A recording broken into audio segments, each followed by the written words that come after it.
Second motion. It is moved and seconded the motion to direct change over the new system in our wage and salary department. Is there any discussion? As we can see, our wage and salary department is still using a manual way of managing the salary of our employee. And we hired an IT professionals to computerize it. So I believe the direct change over the new system is the cheapest and fastest. The direct change over will terminate the old system and no longer be available, and we must move on to the new system. Maybe it is the cheapest and fastest way, but there is a high risk of not way.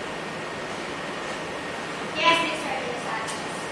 I move to amend the motion by substituting direct change over parallel running. Second motion. It is moved and seconded to amend the motion by substituting direct change over to parallel running. Is there any discussion? I agree with Mr. Rosales.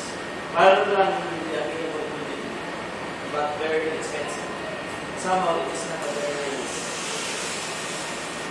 Mr. Tan, as you said, if it's expensive, we need to do everything twice until the new system will work properly, and we cannot afford it. The budget on implementing the new system will exceed it.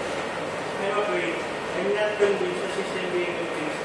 It's important that this is where the salary of our employee conducted and used it will cost the public.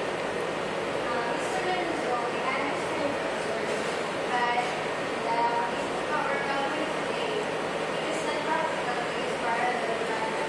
There are some more important projects that need more budget.